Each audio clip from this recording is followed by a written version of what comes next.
Thank you, ma. Council, we may proceed. You explained the reason why you're no longer working there.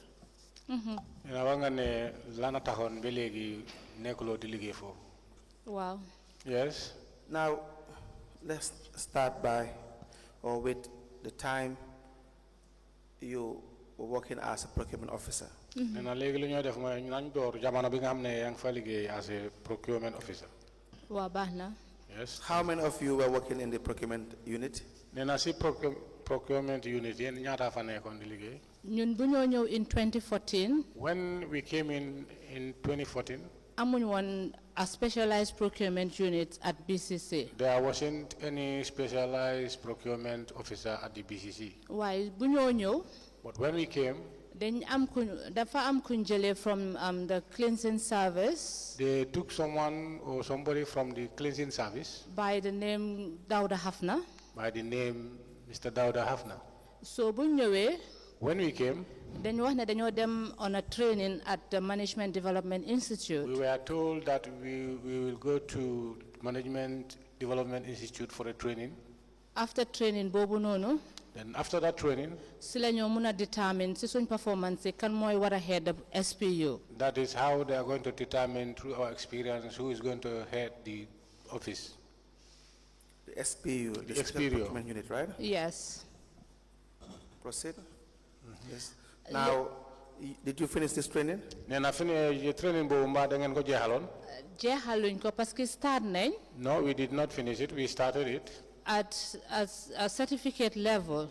Up to a certificate level. Waaw buñ demee bay war a def suñ exam si. And when we went on up to, we need to do our examination. The course coordinator by then. But the course coordinator at the time. dafa ñëw mention ñu ñaar suñ turi ne comme suñ institute from fuñ jógee council. He mentioned the two of us that the council we came from.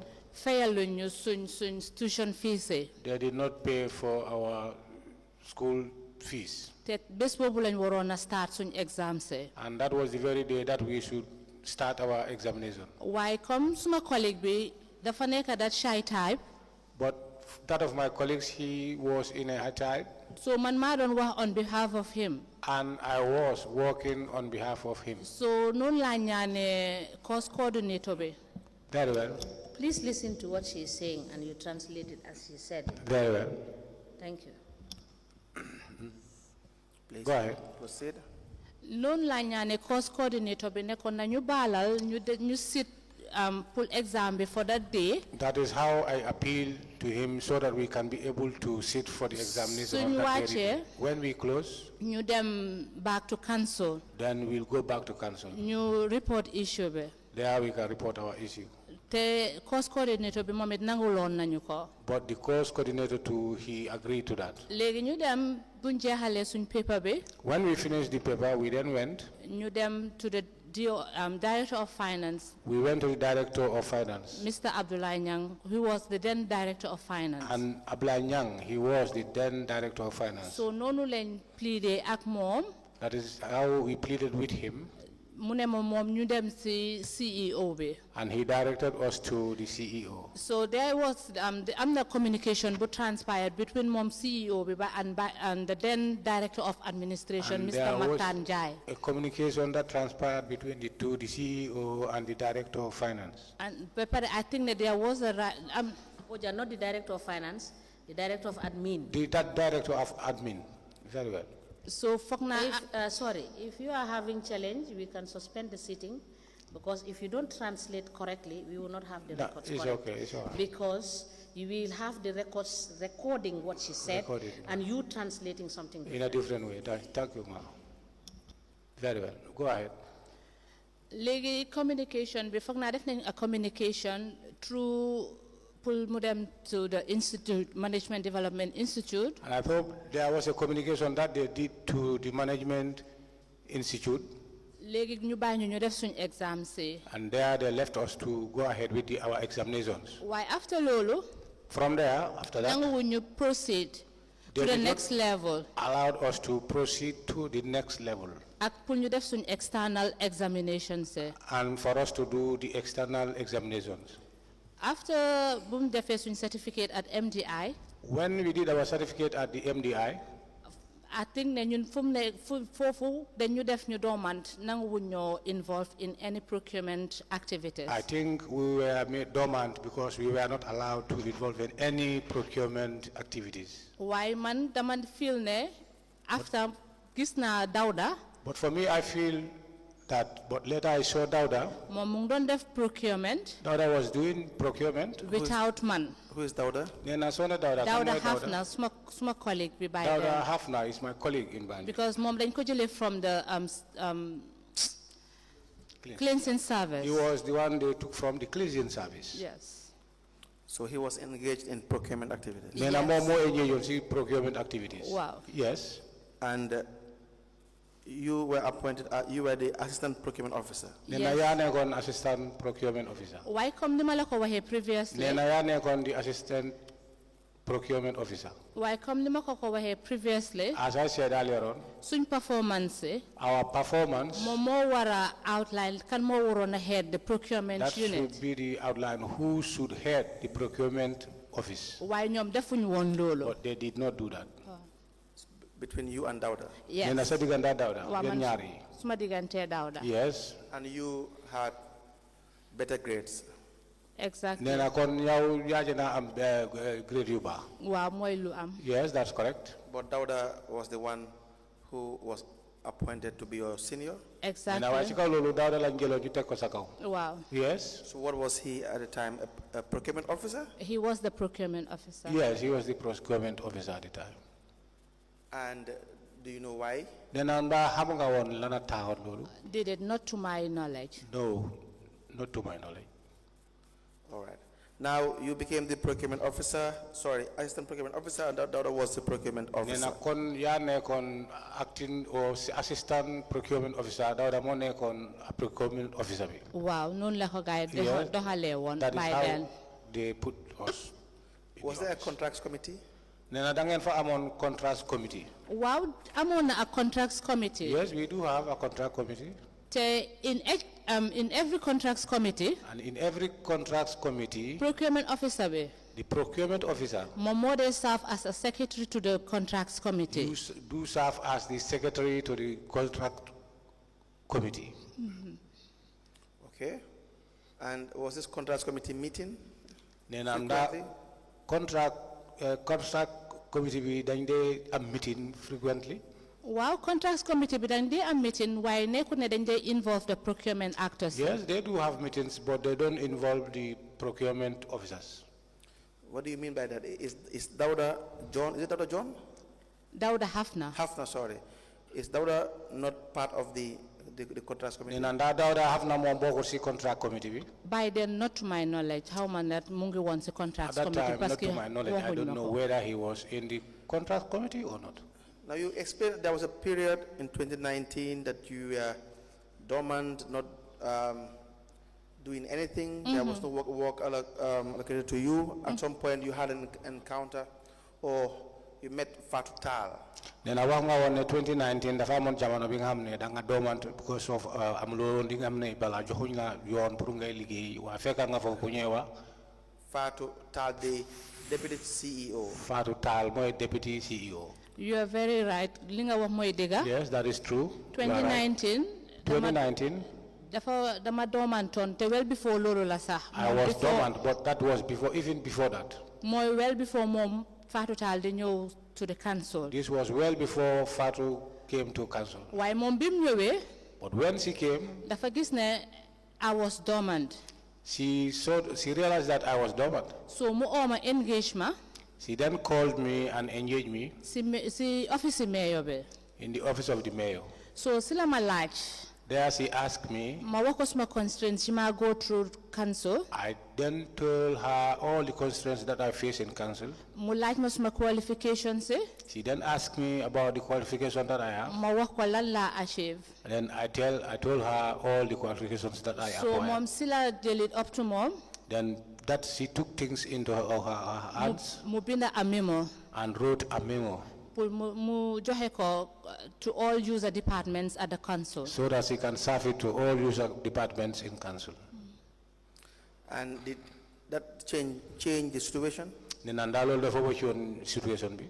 Did it? Not No. ba léegi loolu taxut situation bi change. Still the situation was not changed. Parce que binda na 2 memos la binda sa, not only 1 memo, ñaari memo la She binda. don't even end up writing 1 memo, she wrote 2 memos. At some point as well, there was the issue of your movement to the Ostend project, to No, the I'm not- Ostend Coordinator's office. Jamano bi nga xamne tamita dañ la move on ci office yi Ostend Coordinator's office. Oxten coordinator's office. Can you explain that? Nena mba mun nga ñu leral fofu. Waaw dañ ma redeploy on Yes, I was redeployed, being as a procurement officer being a procurement officer to the rates office. to the rate office. Waaye loolu yëpp am na lu ko sababoon But all that there was a cause. parce que dafa amoon lu transpire Something had transpired suma diggante ak the then CEO between myself and the then CEO concerning about a particular procurement. concerning about a particular procurement. Is that Mustafa Bacheli? Yes, Nena it's ndakoku Mustafa. Mustafa Bakili la. Wow, Mustafa Amara Bacheli la. Yes, Mustafa Amara Bakili. Please proceed. Nena mun nga continue. Wow, through loolu dafa Through am that- procurement bu am. It happened that there was a procurement that we had. Parce que dañ ma bind a memo I was written a memo. on the 23rd of June This was June 23rd concerning a tendering of a procurement. concerning tendering of a procurement. Procurement lu involve $13 million. And that procurement involved $13 million. Mooy the procurement of the trash bins. Trash bins. And that was the procurement of the trash bins. Wow. So buñ ma parce que man musuñ ma invite seen contracts committee. But for me, as I said, I was never been invited to the contracts committee. Ndeke ñoom prior to that ñoom dañ defoon seen li naka la tuddaate defoon seen bidding documents yi yëpp ñu send ko to GPPA. They prepared all their bidding documents and sent it to the GPPA. Loo xam ne GPPA dañ ko turn down And that was turned down by the GPPA. parce que there was amutoon a proper procurement plan. There wasn't any proper procurement plan. Ba pare the amount bu entail pour procurement bi And the amount entailed for the procurement, loolu dafa waroon a nekk loo xam ne it was bid for tendering dafa waroon a nekk an open tendering. that should be or supposed to be an open tendering. Ñaata la woon? Dama nga- Can you remember how much it was? Sorry. Nena mba mu nga fatale ko ñaata la woon? Like I said before, 13 million. As I said before, 13 million. All right, please proceed. Léegi buñ demee GPPA gars yi dañ turn down seen léegi naka la tuddaati procurement process bi. So when they went to the GPP, it was turned down. Their procurement plan was turned down Parce que specifications yuñ joxe woon because the specification that they have given correct to turn. was Parce not que dafa correct. waroon a nekk at 13 million bi mooy woon pour trash bins yi waaye the procurement should have dafa waroon a nekk a trash bins ak trucks yi. 13 three million- trucks. Excuse me. 13 million bi dafa war a nekk pour trash bins yi. The 13 million they're supposed to be for the trans bins. Why the procurement being my invite pool you discuss on at the contracts committee. But the procurement that I was invited to the contracts committee to discuss, The waroon a nekk pool 3 trucks. it should be about the 3 trucks. 3 trucks at 13 million bu waroon a nekk the cost for the trash bins. 3 trucks at 13 million as the cost of the trash bins. Man time boobu xaw ma woon ne GPPA dañ leen turn down But at that time, I wasn't aware that it was turned down by the GPPA because GPPA felt ne there wasn't the involvement of the procurement officer. because the GPPA, they realized that there wasn't any involvement from the procurement officer. So ñoom ñu call ma in Then I was invited or called in. léegi buñ demee li def deliberation on meeting na naka la ñoo liyee ma gis So when we specification. go and make deliberation about the meetings, I then realized that Specification, it was copied and pasted from KMC's specification on their trucks. specification was copied and pasted from KMC trucks. So manit ma bañ ne lolu waruta am. I then refuse or say that that shouldn't happen. Parce que ñu dañ wara def suñ own specification. Because we should do our own specification. You invite the user department that is going to use the trucks. Then we invite the user departments, those supposed to use or that's supposed to use the trucks. Parce que in case there is a breakdown. Because in case if it happens there is a breakdown. That user department ñom ñoo wara ñew pour seet ne li ak li mo yaaxu so ñom ñoo wara serve as ñon suñ advisor. That the user department should come and tell us what happened or what we should do to the trucks. So they should be the advisors to us. Which law xamne bobu sa agree won nañ. And that was agreed. You invite the mechanic. To invite the mechanic. Why coming to the trash bins? But when it comes to the trash bins, parce que there is this particular supplier of, should I say, a vendor. There was a special vendor or supplier. Special vendor or supplier. Kun today Keba and Sons. By the name Keba and Sons. Keba and Sons bobu turam. That Keba and Sons name. Dafa bari lo xamne comme mun na ne tur household name la in Banjul City Council. It's just like a household names in Banjul City Council. Parce que in every procurement transaction bo gis rek. Every procurement transaction that you come across. Fok nga gis ne Keba and Sons. You see Keba and Sons. So buñ ine ne Keba and Sons lañ bëgga pour mu qualify for that procurement. So when I was told or they said that Keba are the person they choose to be qualified for the procurement. Ma delu ma bañaat ne lolu mënuta. Repeat the interpretation. Ms. Njai, please restate what you said so that he can get it. And you take it slowly so that he can interpret. Okay. Mane kom Keba and Sons. As I said, Keba and Sons. Kom turbo hamne la. It's a name that is. Ñipa ko xam biir BCC. Everybody knew that name in the BCC. So that. Legi bañ ne Keba and Sons lañ bëgga award contract be. Now when they said they want to award the contract to Keba and Sons. Parce que man already am na a clue. Because I got a clue already. Ne Keba and Sons bobu. That Keba and Sons. Dafa bokk ak mayor be. Is related to the mayor. Te yow ku bokk ak mayor be. And a relative of the mayor. You war ko award that contract. Shouldn't be award of a contract. It's a conflict of interest. That shows that it's a conflict of interest. You mean, sorry, let me cut you short. You mean the mayors of Banjul? Yes. Roy Malik Law? Yes. The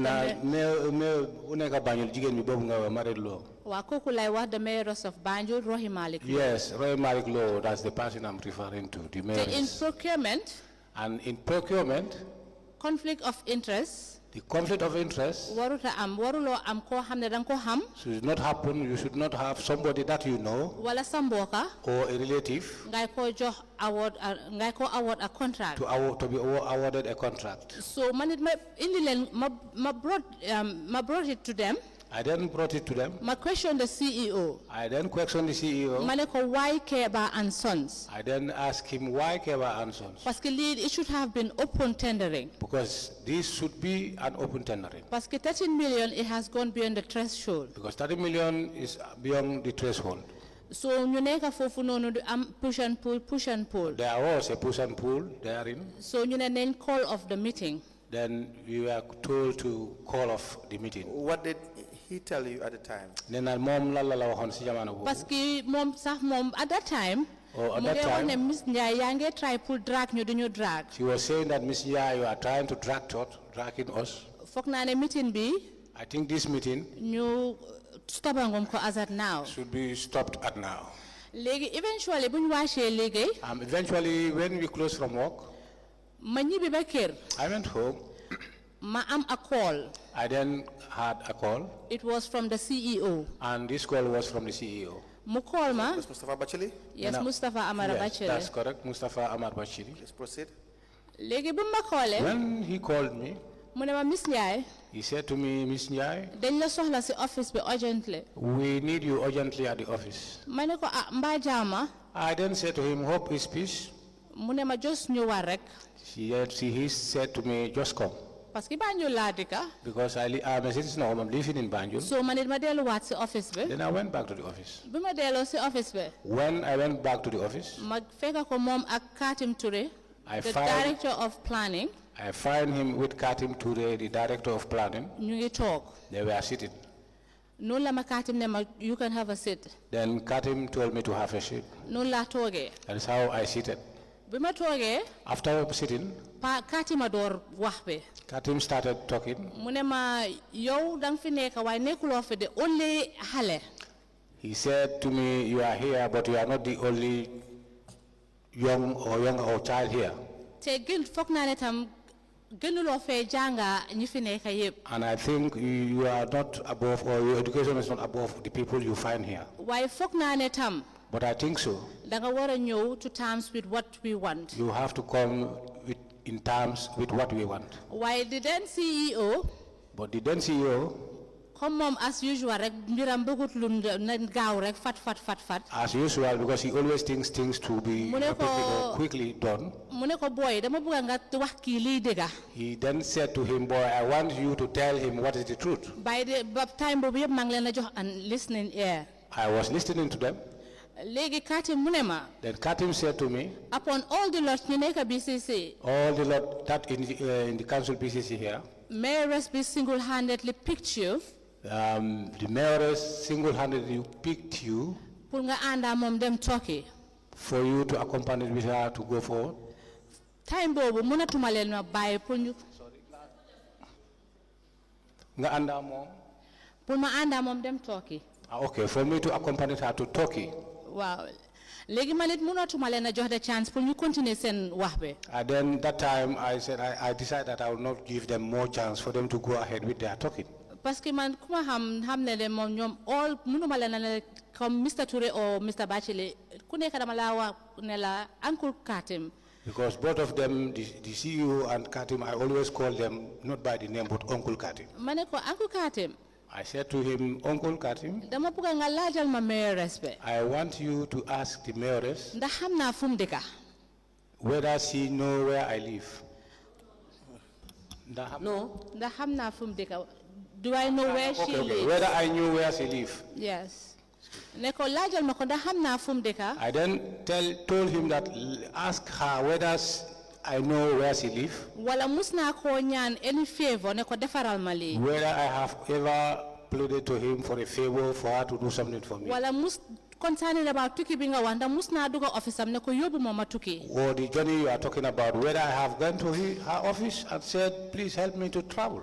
parce que man suma tukki ak mayoress bi. Because my travel with mayoress, information bi awma any channel loo xam ne wax naa ko taxaw naa ko ak man ma mayoress bi. that the information, we have no channel that it have never happened for me to stand or discuss with her about the journeys or traveling.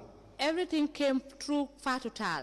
Everything came through Fatou Tall. parce que Fatou Tall moo ma oo by then maa ngi woon suma office. mu call ma on telephone. Fatou Tall who called me while I was in the office. mu ne ma ñëwal fekk ma office mayor léegi nii. She then said to me, come and meet me at mayor's office right now. te bu ma fa demee. When I went there, maa ngi ko fekk mu ngi toog ak Aïssatou Ndiaye. I found her sitting there with Aïssatou Ndiaye. I think she was the referrals coordinator also. I think she was the referrals coordinator. parce que man maa moo ma waroon a ànd to that trip ak mayoress bi. Because myself and her and the mayoress should travel together in that trip. noonu la ma fàttal ne ma ndax sa passport bi is still valid.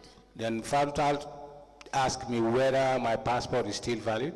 ma ne ko déedéet suma passport bi expired na. I said to her, no, my passport is already expired. but jokingly mu wax ma ne ma xam nga yow lii laa dee wax si sa ñàkk a sérieux doo dee take jël things seriously. But jokingly, she said to me that this is what I normally tell you because you never take things seriously. so Aïssatou Ndiaye tam moom it the same thing mu ne ma tey duñ la wax the good news fekk Fatal tam feyu ma.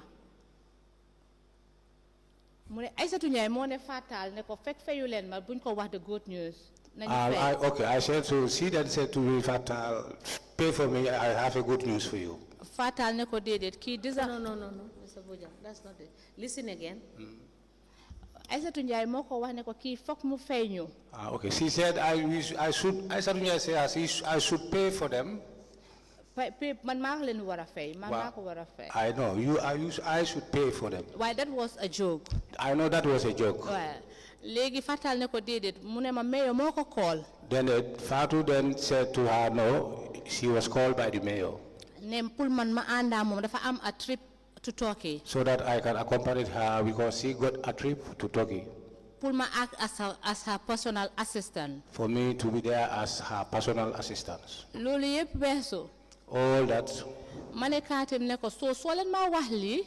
So I said to Katim, if you people are telling me this, dafa mel ni da ngeen ma bugg a bribe for something. that means it seems to be you people want to bribe me for something. Mu ne ñoom seen oo biñ ma oo foofu noonu. And she said to me, the call that we made to you this year. Loolu si baati Mustapha Bachili mooy the then CEO moom moo ma wax loolu. That is from the then CEO Bachili, is the one who told us that. Mu ne mayor moo ne kenn mënut a challenge autorité am.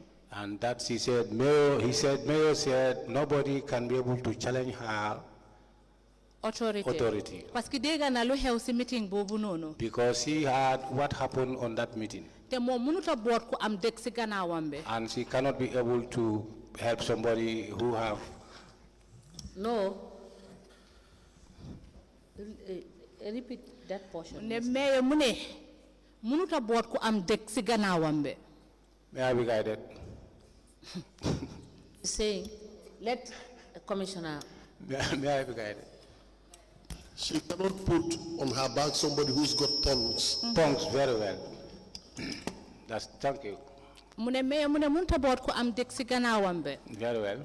Te man maa ngi bugg a nekk an obstacle. And she said that I want to be an obstacle. So moom Mustapha Bachele the then CEO. And Mustafa Bakili, the then CEO, mu ne xale bi daf ñu paree yàpp. said to me that but this child want to belittle us. Parce que dama bugg a comme ku war a nekk na an obstacle ku bugg a stand through their fortune. Because she seems to be an obstacle who want to stand in our fortune. Why mom did not try to give some of my family members suma mbokk yi. He said he will try to see some of my family members. Ma delluwaat tontuwaat ko ne ko. I then repeated an answer to him that. Ma ne ko yow foo war a dem sax foofu fanaane mooy gën a métti si suma family. I said to him that wherever you wish to go, I think that must be the hard place in my family. Parce que man foog naa ne man dañ ma yaakamti te dañ ma eb. And I know for me they are bugging me. Every day, every blessed morning, I step out from suñ kër war a liggéey. And every day when I'm stepping out from our home to work, am na lu ma suma yaay dee wax.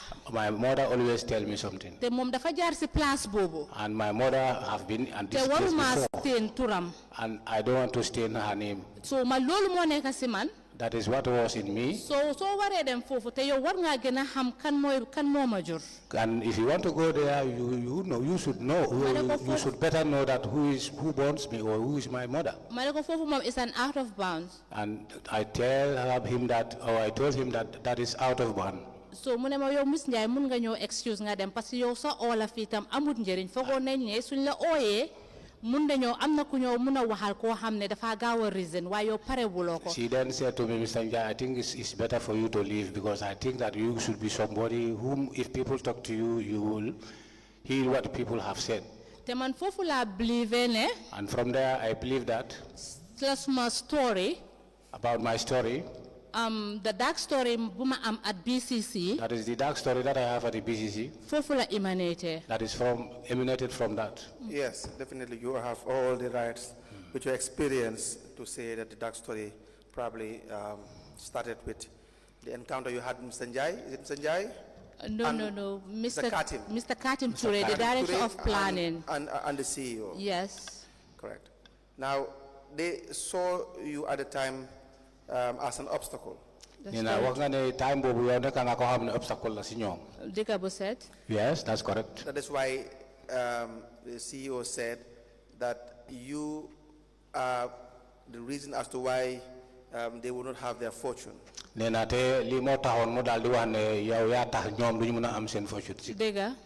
that's correct. And by that statement, what did you understand? What I understand is that award contract to Keba and Sons. the first thing is to award the contract to Keba and Sons. Am na lum entail. It entails something. Be pare man amna luñ ma dee. For me to, there is a way they think of me or they handle me. Ne am nañ comme No, that is not what she meant. Listen to it again. comme amna luñ ma dee comme amna luñ ma wax. Okay, because I know they have said something about me. Ne comme No. That's not correct. Comme amna luñ ma wax. Somebody told me something before. Very well. That somebody told me something. I was informed of something before.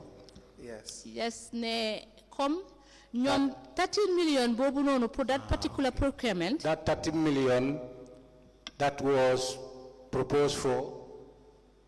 That was for the procurement. For the procurement. Ku nek am nga lo xamne there is a share for you. Everybody got a share therein. Lolo la jël issue. That is what I realized. And so they only came back to you at the time because they got rejected. Nena dañ ñew ci yow jamono bobu parce que ñom dañ leen rejecton fele. Exactly, you are right, counsel. Exactly, that's correct. Parce que because rejection bidding bobu nonu. That bidding that it was which was rejected. Mom CEO be. The CEO. Daf ma o. He called me. Will you prepare a procurement plan? To prepare a procurement plan. Not me man kena solely pour ma def ko. Not me solely to prepare it. Why dama waronale with the help of the then acting director of internal audit. But I'll do it in the help of the then internal auditor. And the then acting finance manager Ibu Drame. And the then acting finance manager Ibu Drame. We sat on a Saturday. Pour ñu def that procurement plan parce que daf ñu creatal defaral ñu honorarium pour that pour ñu prepare that procurement plan. We were told to prepare it. It falls on a Saturday, and we were prepared, or we were ready to be given a honorarium. Why, based on expertise on procurement. But based on the experience or expertise I have in the procurement. You def ma joxe my inputs with the then director of internal audit. I then give my inputs to the then director of audit. You def liñ di wara def ba pare ñu war ko pass. We did all we need to do already, and we are ready to pass it. Mom deke dafa dem wax ak the then finance manager Ibu Drame. He then went and discussed with the then finance manager Ibu Drame. Deke ñom dañ ko def on their own. And while instead they did it for their own. Without ñun ñu xam. Without our consent or knowledge. Benn time la talk. One time I was sitting. You sent me an email that was copied to me. And they sent me an email that was copied to me. And it was from GPPA. And this email was from the GPPA. So buñ ko bindé an email bobu nonu won ko ne ko. When that email was written to me. No, email bi mom lañ ko binda the CEO. Oh, the email was sent or written to the CEO. Why dañ mako copy? But I was copied very well. Légui bum gisé email bi. When he saw the email, he thought ne amna lima de parce que GPPA dañ ko won their frustration ne it was done outside the SPU. He thought that I have done something because the GPPA they saw him that it was out of. The procurement plan was done outside the SPU. Plan, but then could have outside procurement unit. Okay, it was done outside the procurement plan. So I think the GPPA then could send a warning. So am I right to say that what you have said is that the procurement plan was done outside the special procurement unit, the SPU? Correct? That's very correct. That's Council. very correct. Please proceed. Go ahead. So, when he saw that, mu write back to GPPA. He then wrote back to GPPA. Mu wone ne, showing them that man dama am an interference. I have an interference Bima def that I did. Mota GPPA binda lolo. This is the reason, or that is why GPPA wrote that. GPPA wrote back to him. The GPPA then wrote back to him. One konyom sent frustration in Banjul City Council under his leadership. Showing him that there are frustration in Banjul City Council under his leadership. With compliance, they am compliance. They are under compliance, they don't have compliance. So no more innocent correspondence with door from back and forth between me and him. That is how our correspondence started between myself and him, back and forth. Do you have this correspondence? Yes, I have the correspondence with me. Yes, I do. Can we please see it? And I'm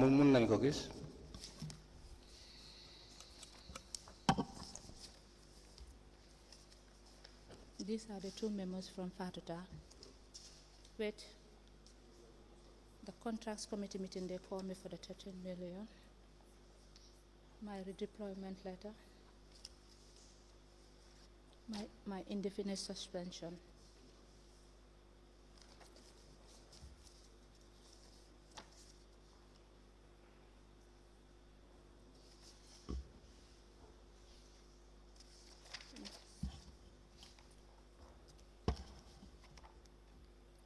Council, should I give you all the correspondence or bit by bit?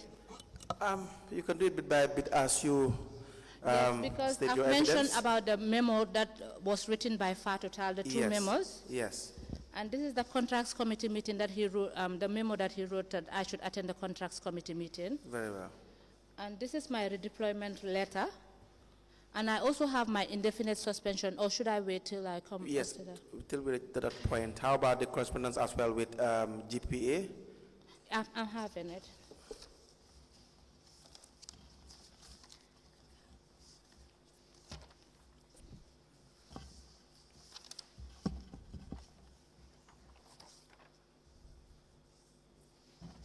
That's it. The ones with Mustafa Yeah, Bacheli, yeah. you have it? There's another one. Sorry.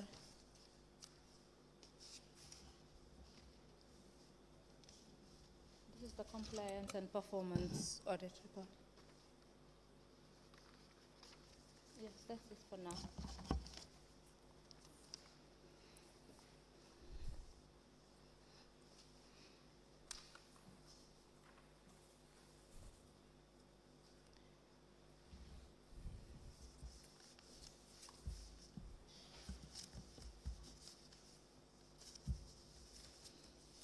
We apply to tender some of the documents mentioned via the correspondences between the CEO, the witness, and GPPA, and the redeployment letters as well. The first is a memo dated the 8th of November 2019, addressed to all employees of BCC from Fatutal, Deputy CEO. The subject is procurement.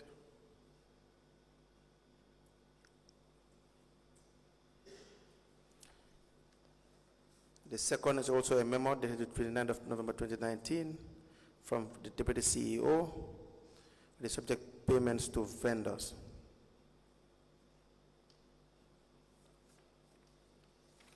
We have contracts committee meeting where the various addresses were invited to the meeting, 20th of June 2020. The redeployment letter of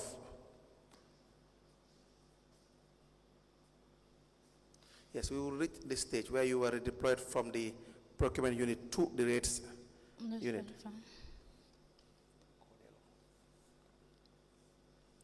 We have the annual procurement plan.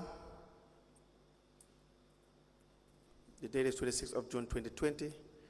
The subject is BCC Annual Procurement Plan 2020.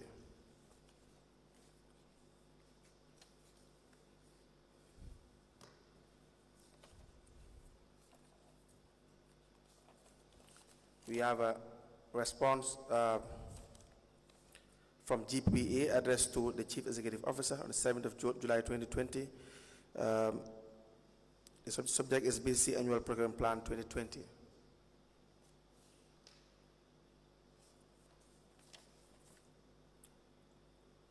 Signed by Ibrahim Sanyang for the Director General.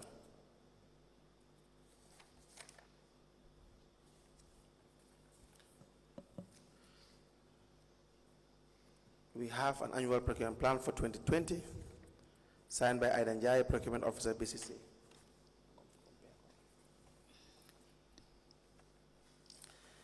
We have a letter addressed to the Chief Executive Officer, Banjul City Council. The date is 27th of June 2019, with the subject compliance and performance audit for 2017-2018 and 2018 fiscal year.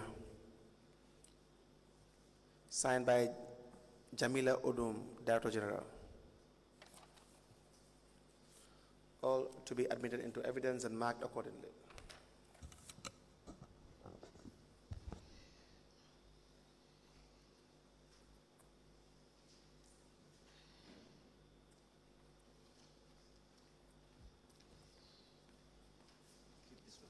Yes, these are original copies.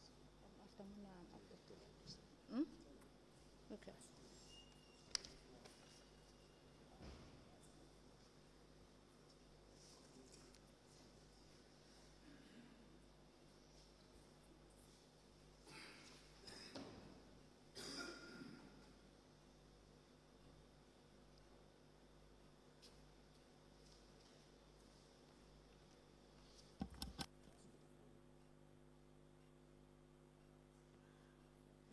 Thank you.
A memo dated the 8th of November 2019, addressed to all employees of BCC from Fatutal Deputy CEO, and the subject is procurement. A memo dated the 29th of November 2019, the memo is addressed to all employees of BCC, and it emanated from Fatutal Deputy CEO, and the subject is payments to vendors. A letter dated the 23rd of June 2020 with reference 16/BCC/50/Volume 1.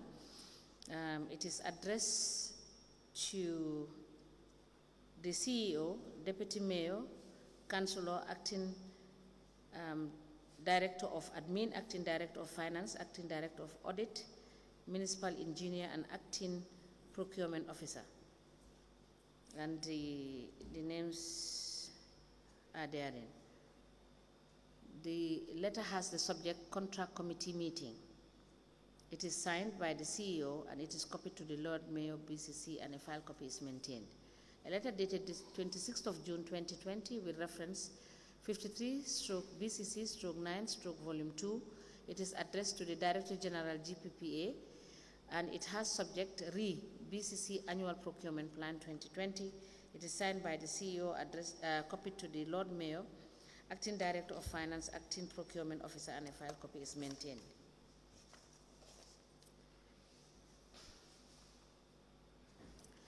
A letter dated the 27th of June 2019, it is from the Procurement Office.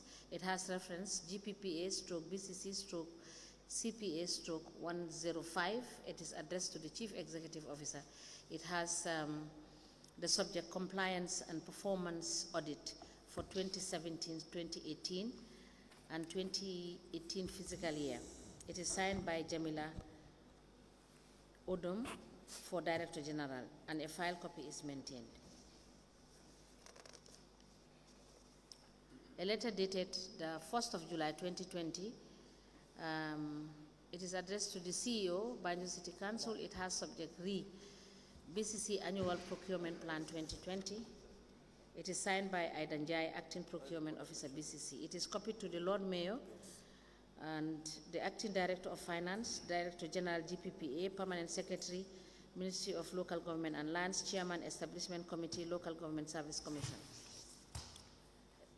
A letter dated the 7th of July 2020 from the GPPA. It has reference GPPA stroke BCC stroke APP stroke 99 in brackets IS. It has the subject BCC Annual Procurement Plan 2020.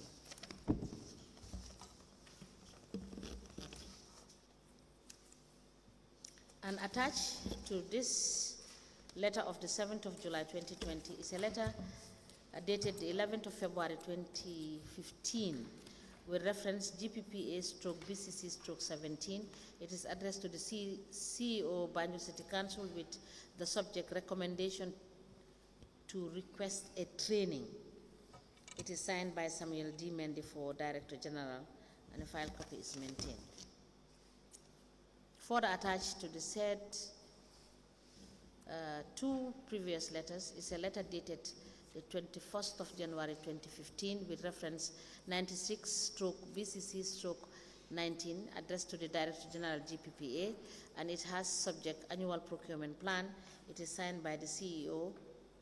It is copied to the Lord Mayor, BCC, Director of Admin, BCC, Director of Finance, Chairman, Finance Committee, and a file copy is maintained.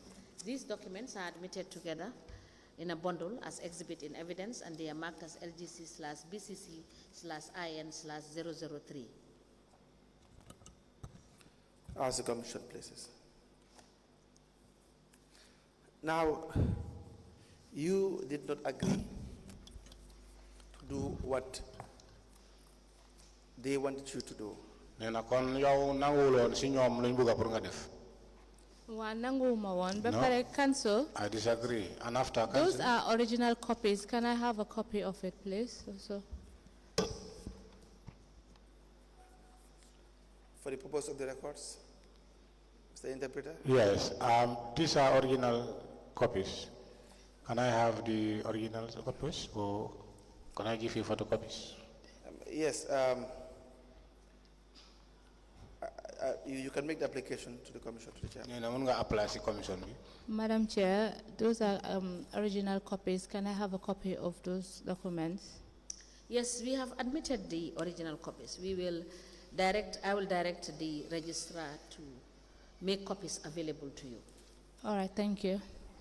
Mr. Registrar, you are directed to copy this exhibit LGC/BCC/IN/003 and provide the said copies to the witness.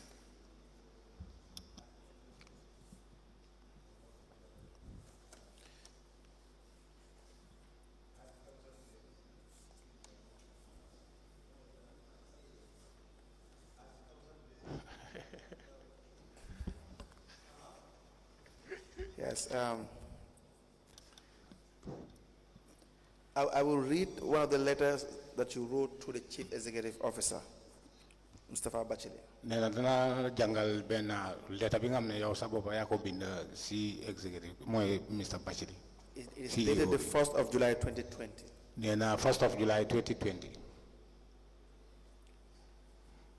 It reads, please allow me to, with courtesy, respond and make clarification on the above caption issue in relation to the preparation and submission of a procurement plan prescribed by the JPA as captured on the letter dated the 26th of June 2020. 26th of June 2020. Referenced 53/BCC/9/2, addressed to the GPA and copied to me, expressing my lack of commitment to my responsibilities. It is rather unfortunate that there is an attempt to tarnish my work ethics regarding the preparation of the procurement plan in question, when in fact I have nothing whatsoever to do with this at the latter stage. Please kindly refresh your memory when you personally called me on the fact that when convened on the 11th of June 2020, I did emphasize that it was safer and prudent to consult GPPA to acquire the standard and recommended template from them and all other necessary guidelines to make sure we comply in accordance with the GPA procedures. Sir, you offered an incentive or honorarium for the 3 staffs involved, that is the acting procurement officer, acting finance manager, and acting internal auditor, to work overtime and weekend from 12th to 14th of June 2020 to work on the procurement plan. If you could please further recall, I had to insist on visiting the GPA office for consultation and advice. In fact, you instructed your driver to take me to GPA, after much debate, when finally I was able to convince you to instruct your driver to take me. Sir, please recollect my visit to GPA, which was very fruitful, since I was able to access the new and right template and guidelines for the preparation of the procurement plan, which I personally handed over to you, expecting that a meeting would be called or instructions given or even planned for the preparation of the procurement plan as per the template and guidelines. But nothing of that sort happened. I was therefore disappointed as usual and dumbfounded when I read your letter addressed to GPA and copied to me in reaction to your submission of a deficit procurement plan, which I have no knowledge of, nor did I have any final input in it, and yet be blamed for a crime that was never committed. Furthermore, associating this to my lack of commitment to duty, with all due respect, sir, is a manifestation of unethical administrative value. Please take note that there is no material evidence or exhibit to pursue my lack of commitment to duty, when I can provide evidence demonstrating the frustration of former procurement officers of our institution under your leadership from the inception of the procurement unit in June 2014, which I was appointed as the assistant procurement officer. I count on your cooperation to follow GPA rules and regulations, which can help support and add value to my role as the assistant procurement officer. Yours sincerely, Aidan Jai, procurement officer, BCC. Now, you wrote this to him. Nena libo sa letter bigam ne yako bindon. Wa mako ko bindon. Yes, Tontu ko lim binda. I wrote GPPA binda momu tontu. I wrote this letter to him to respond the letter that he wrote to me after he was written by the GPPA. And this is referencing a letter that, yes, he wrote to GPA, correct? On the 26th of June 2020. Nena letter la bingam ne mom bindena ko GPPA bobu nga ko tontu non bingam ne bindena ko 26th of June 2020. 2020. Wow, he's Yes. very right. Moy letter bimbina GPPA. That is right. Letter You are bimbina right. GPPA. Bobu la la binda. That is the letter that he wrote to the GPPA. That is what he wrote. Wow, pour wane common suma incompetence liggéey bi. To show my incompetence in the work. Manit non la ko tonto pour won ko ne ko momit lim def mo jaadut lolo tax manit ma respond back to his letter. That is my response to him, to show him that what he have did was not right. Now, let me read the letter of the 26th of June 2020, addressed to the Director General, GPPA, Caribbean Avenue, KM. Says, BCC Annual Procurement Plan 2020. Attached to this letter is an email from a member of your compliance team on the above mentioned subject, copied to both the mayor and myself. We, however, regret the fact that this is officially unacceptable by the management of the council as a channel of communication. I have written on 2 occasions to your institution looking for expertise in the preparation of our annual procurement plan in futility, especially in the absence of a specialized procurement unit.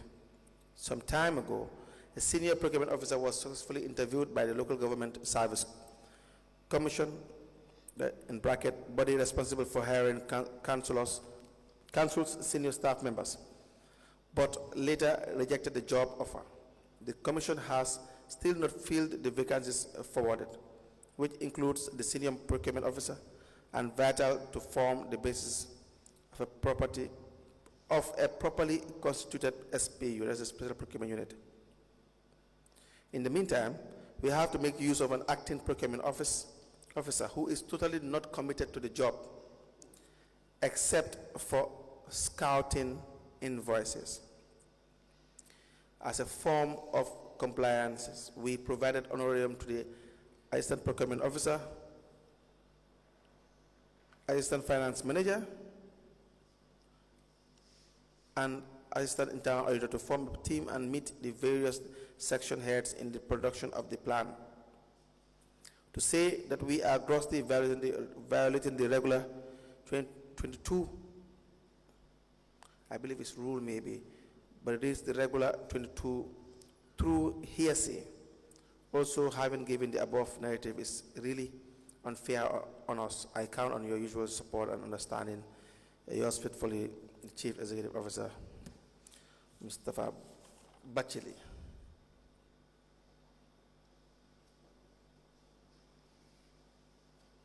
Now, GPA responded, right?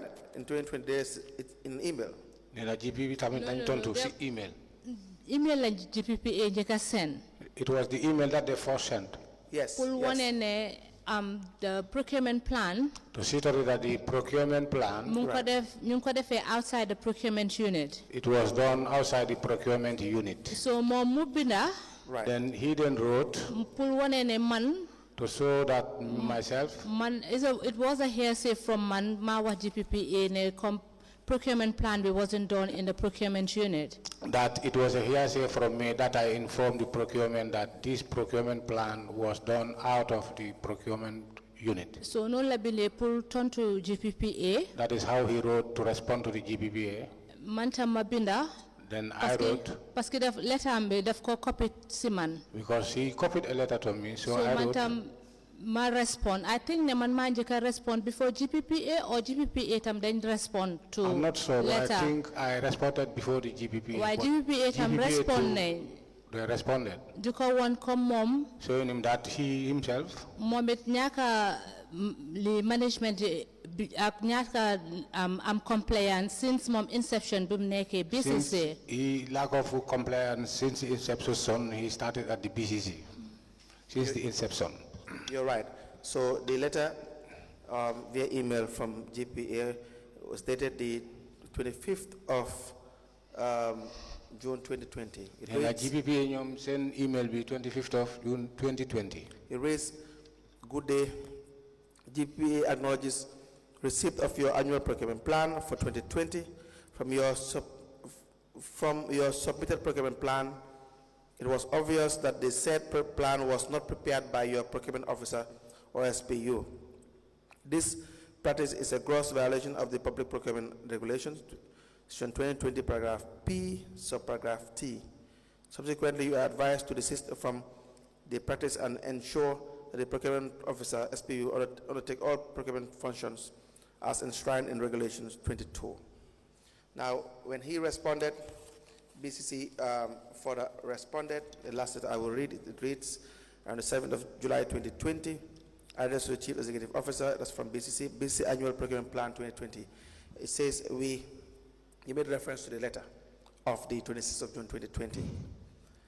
It reads, first, you expressed regret that the Lord Mayoress was copied with our email dated the 25th of June 2020 and relates to captioned subject matter. Please be informed that the authority strongly disagrees that it was officially wrong for it to have sent a letter to the council and copied the Lord Mayoress.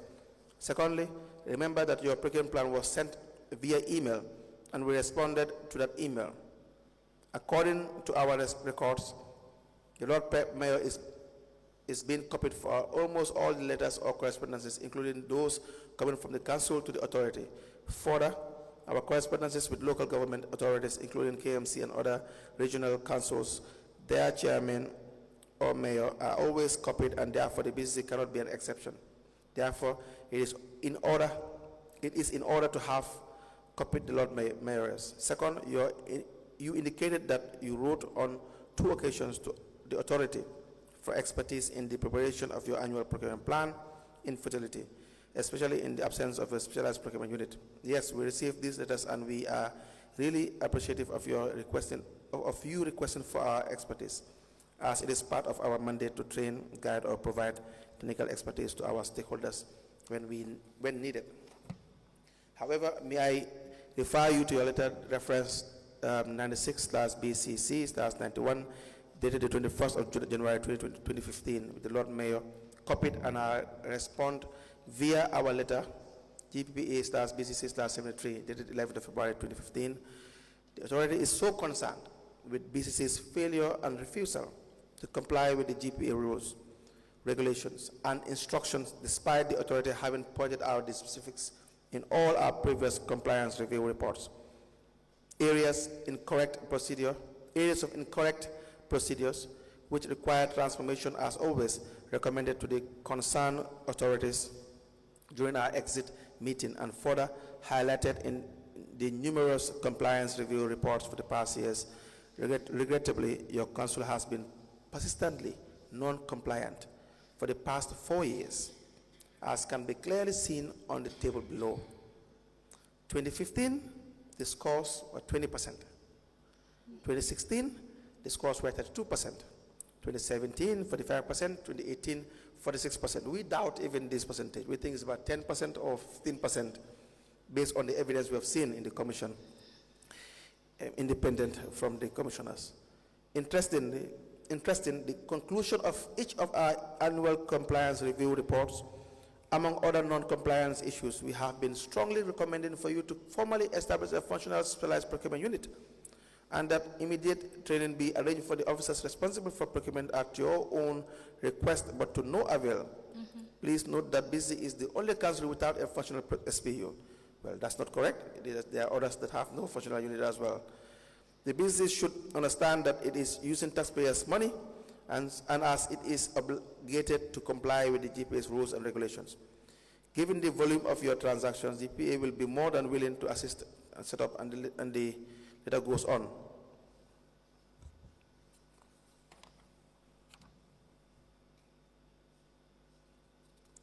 Yes. So this is the letter that you are referring to, correct? Where it is clearly stated by GPA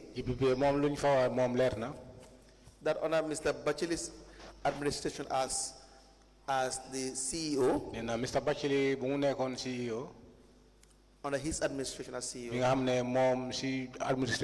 as a CEO, and the mayor Rahim Malik Lo as the mayor, Rahim Malik Lo, they were persistently disregarding procurement rules and regulations.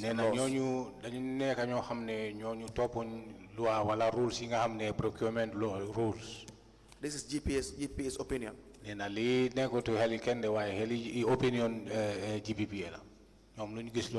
of course, their opinion is based on facts.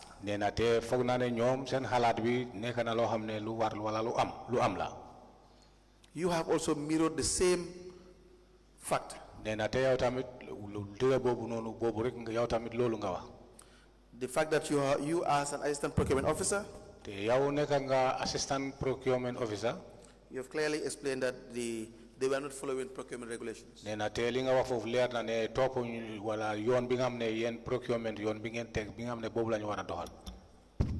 Correct? Wow, council, council, that is the truth. Yes. Ms. Njai, yes. I believe it's a convenient point. We are stopping here. We will continue your evidence tomorrow morning. We may rise. Thank you, ma'am.